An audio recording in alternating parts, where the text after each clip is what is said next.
Hi guys! Kauwi ko lang.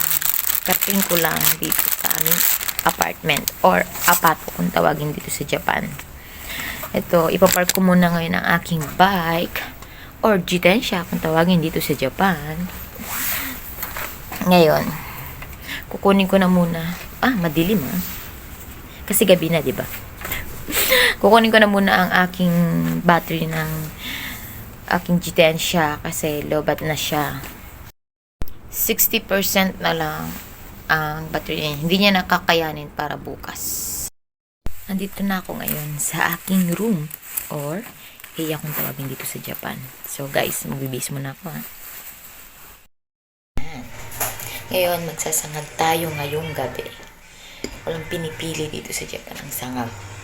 Masarap sa umaga, sa tanghali, sa gabi. Ngayon, ito ang ating ingredients. Kanin. Siyempre, paano tayo magkasangag kung walang kanin? Sunod, toasted onion.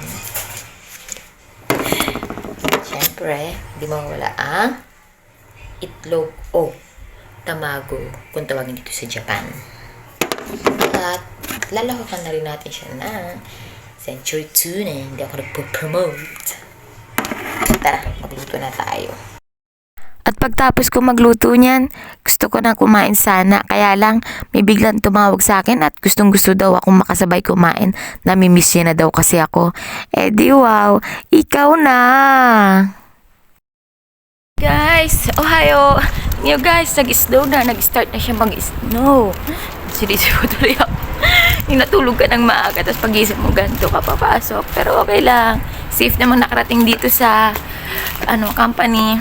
Love you guys. Ingat.